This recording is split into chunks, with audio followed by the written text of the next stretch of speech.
আসসালামু আলাইকুম প্রিয় শিক্ষার্থীরা। শুধুমাত্র কলেজ চয়েস প্রথম পর্যায়ের রেজাল্ট না, কলেজ চয়েসের যতগুলো রেজাল্ট আছে প্রত্যেকটা রেজাল্টই একই সময় প্রকাশ পাবে এবং সেটা হচ্ছে রাত 8টার দিকে। আজব একটা সময়, আজব একটা টাইম। শিক্ষা বোর্ড আসলে প্রতি বছরই রাত 8টার দিকে এই রেজাল্টগুলো প্রকাশ করে থাকে এবং রাত 8টার দিকে রেজাল্ট প্রকাশ পাবে, তার মানে যে 8টার দিকে গিয়েই রেজাল্টটা চেক করবে এমনটা না। তোমরা কি জানো যে এই যে রেজাল্ট সংগ্রহের ক্ষেত্রে এত পরিমাণে বড় সড়ো যে ঝামেলা হয়, সার্ভার ডাউন হয়ে যায়, রেজাল্ট পাওয়া কিছুক্ষণ অফ হয়ে থাকে, আধা ঘন্টা 1 ঘন্টা পর রেজাল্ট পাই। সাধারণত প্রতি বছরই এরকম হয়। 2023 সালেও রাত 8টার দিকে রেজাল্ট প্রকাশের কথা ছিল, পরবর্তীতে 8:30 বেজে গেছিল, তারপরে শিক্ষার্থীরা রেজাল্ট পাচ্ছিল না। এর কারণ মূলত তোমরাই। কেন রাত 8টার দিকে রেজাল্ট প্রকাশ পাওয়ার কথা? 7:30 থেকে শিক্ষার্থীরা ওয়েবসাইটের উপর প্রেসার ক্রিয়েট করবে, 7:30 থেকে রেজাল্ট চেক করা শুরু করে দিবে। আমাদের অভ্যাস, রেজাল্ট দিবে, আমরা রেজাল্ট আগে থেকে চেক করব। অনেকে মনে করে যে 8টার রেজাল্ট 7:30 দিকে চেক করলেও পাওয়া যাবে, সেই হিসেবে অনেকে চেক করে। যেমন এসএসসি পরীক্ষার রেজাল্টের সময় এসএসসি পরীক্ষার রেজাল্ট দিবে মনে করো 11টা 11:30টার দিক, অনেক শিক্ষার্থী সকাল ভোরে ঘুম থেকে উঠে মোবাইলে এসএমএস করা শুরু করে দিয়েছে। তারা ভাবছে এসএমএস করে দিলাম, পরবর্তীতে রেজাল্ট আমাকে জানিয়ে দেওয়া হবে। এমনটা কি হলো? যখন রেজাল্ট প্রকাশ পাবে তখন না এসএমএস করলে তুমি রেজাল্ট পাবে। সেক্ষেত্রে যখন রেজাল্ট প্রকাশ পাবে তখন তুমি যখন রেজাল্ট চেক করবে তখন তুমি রেজাল্ট পাবে, কিন্তু রেজাল্ট প্রকাশের আগে রেজাল্ট চেক করলে তো পাবে না। এবং এই যে 13-14 লাখ শিক্ষার্থী যখন একই সাথে রেজাল্টটা চেক করতে যাবে তখন ওয়েবসাইটের অবস্থা কি হবে?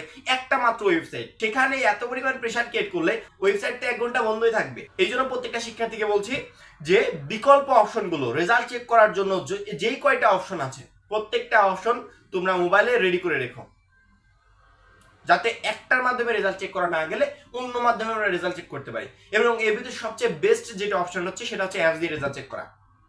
কারণ কি, শিক্ষা বোর্ডের ওয়েবসাইটে গিয়ে রেজাল্টটা চেক করতে হবে।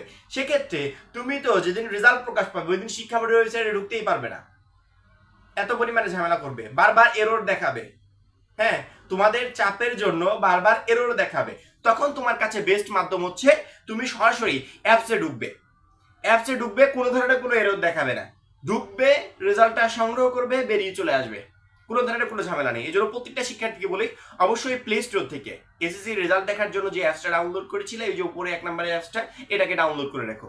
এখান থেকে তুমি সহজে কোনো ধরনের লোডিং ছাড়া রেজাল্টটা সংগ্রহ করতে পারবে। এবং সবাই একটু কাইন্ডলি চেষ্টা করবে যে আমাদের 8টার দিকে রেজাল্ট দিবে, 8টার সাথে সাথে বাজার সাথে আমি রেজাল্টটা চেক করবো না। 8টা বাজার পরে আমরা যদি 8:10 থেকে রেজাল্টটা চেক করি সেক্ষেত্রে ওয়েবসাইট ডাউন হওয়ার কোনো সম্ভাবনা থাকে না, একদমই না। 8:10 থেকে রেজাল্ট চেক করো, 8:20 থেকে চেক করো, 8:30 থেকে চেক করো। এর ভিতর সম্ভাবনা আছে তোমার মোবাইলে এসএমএস দিয়ে তোমাকে জানিয়ে দেওয়া যে তুমি অমুক কলেজের জন্য সিলেক্ট হয়েছো। যদি এসএমএস এর সিস্টেম শিক্ষা বোর্ড রাখে তাহলে 8টা থেকে 8:30টার ভিতরে তোমাকে এসএমএস দিয়ে জানিয়ে দেওয়া হবে। সেক্ষেত্রে তাড়াহুড়ো করে তোমাকে রেজাল্ট চেক করতে হবে না এবং ওয়েবসাইটও ডাউন হবে না।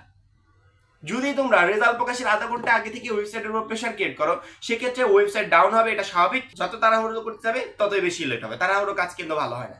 এই জন্য চেষ্টা করবে যে আমাদের 8টার দিকে রেজাল্ট প্রকাশ পাওয়ার কথা, আমরা 7:30টার দিকে অ্যাপ্লাই না করে আমরা চেষ্টা করবো 8:30টার দিকে রেজাল্টটা চেক করার, তাহলে আমরা সহজে রেজাল্টটা পেয়ে যাব। যদি 8টার দিকে রেজাল্ট প্রকাশের সাথে সাথে রেজাল্টটা চেক করতে যাও, ওয়েবসাইট যদি একবার ডাউন হয়ে যায় ঘন্টা খানিকের আগে ওই ওয়েবসাইট আর চালু হবে না, ঘন্টা খানিক পরে তোমরা রেজাল্টটা চেক করতে পারবে। ওই জন্য অত তাড়াহুড়ো না করে আমরা 8টার দিকে যখন রেজাল্ট প্রকাশ পাবে তখন আমরা 8:10, 20, 30 এই টাইমগুলো মেনটেন করে রেজাল্টটা চেক করার চেষ্টা করব। এবং রেজাল্ট চেক করার জন্য যতগুলো অপশন আছে সবগুলো অপশনের উপর আমরা খেয়াল রাখবো। 3টা অপশন, একটা হচ্ছে এসএমএস দিয়ে অটোমেটিক্যালি চলে আসবে, দ্বিতীয় হচ্ছে অ্যাপস দিয়ে, 3 নাম্বার হচ্ছে ওয়েবসাইট দিয়ে। এর ভিতর বেস্ট হচ্ছে অ্যাপসটা, কারণ কি অ্যাপস থেকে কোনো ধরনের লোডিং ছাড়াই রেজাল্টটা সংগ্রহ করা যায়। এবং ওয়েবসাইটে ঝামেলা হয় কি জানো, ওয়েবসাইটে ঢুকে তারপরে এক্সআই অ্যাডমিশনে গিয়ে রেজাল্টটা চেক করতে হবে, এডুকেশন আইডি এবং পাসওয়ার্ড দিয়ে রেজাল্টটা চেক করতে হবে।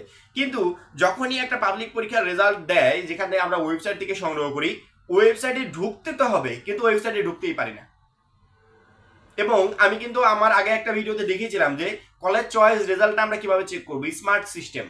হ্যাঁ, এই আশা করি ওই ভিডিওটা তোমরা সবাই দেখেছো। আমি 3টা উপায়ে বলে দিয়েছিলাম যে 3টা মাধ্যমে কিভাবে কলেজ চয়েস রেজাল্ট দেখা যায়, 3টা মাধ্যমে বলে দিয়েছিলাম। তোমরা একটু কাইন্ডলি কি করবে যে ওয়েবসাইটে যেখান থেকে রেজাল্টটা চেক করবে ওইখানে একটু এখনই লগ ইন করে রেখো। হ্যাঁ, ওয়েবসাইট চালু থাকতে থাকতে একবার লগ ইন করে রেখো। কেন লগ ইন করবে? ওয়েবসাইট চালু থাকতে থাকতে একবার লগ ইন করলে ওই লিঙ্কটা, যেই লিঙ্কের মাধ্যমে তুমি ওয়েবসাইটে ঢুকছো ওই লিঙ্কটা তোমার কপি হয়ে থাকবে, পরবর্তীতে জাস্ট ওই লিঙ্কের পর ক্লিক করলে সরাসরি তোমাকে ওয়েবসাইটে নিয়ে চলে যাবে। এবং তুমি যদি রেজাল্ট প্রকাশের পর সার্চ দিয়ে ওয়েবসাইটে ঢুকতে যাও, ঢাকা শিক্ষা বোর্ডের ওয়েবসাইটে, সেক্ষেত্রে আমার মনে হয় না ঢুকতে পারবে, একদমই না। সামান্য বোর্ড চ্যালেঞ্জের কয় লাখ শিক্ষার্থী ছিল? 3 থেকে 4 লাখ বা 5 লাখ, সর্বোচ্চ হলো 5 লাখ শিক্ষার্থী হবে। এই শিক্ষার্থী রেজাল্ট দিতে গিয়ে ওয়েবসাইটের অবস্থা বেহাল হয়ে গেছিল।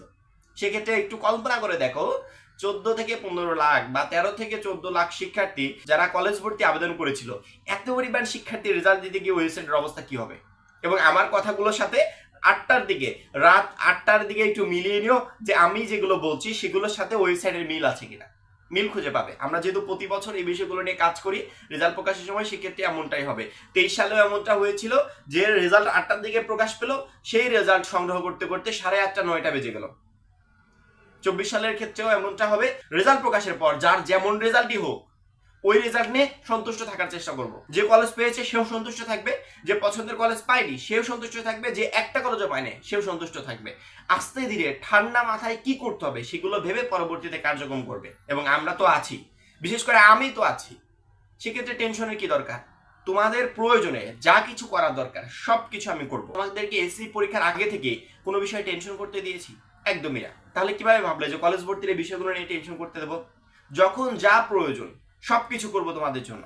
কলেজ ভর্তির রেজাল্ট প্রকাশের পর তোমরা এসে আমার চ্যানেলে ভিডিও খোঁজ করবে। এখন আমার কি করণীয়? আগে সুন্দর করে ঠান্ডা মাথায় ভিডিওটা দেখে তারপরে তোমরা সেই কাজগুলো করবে, ঠিক আছে? হতে পারে আমি যদি সময় পাই, যদি রেজাল্ট প্রকাশে বেশি লেট না হয়, যদি 8টার দিকে রেজাল্টটা দিয়ে দেয়, সেক্ষেত্রে আমি চেষ্টা করব রাত্রে একটা ভিডিও দেওয়ার জন্য তোমাদেরকে।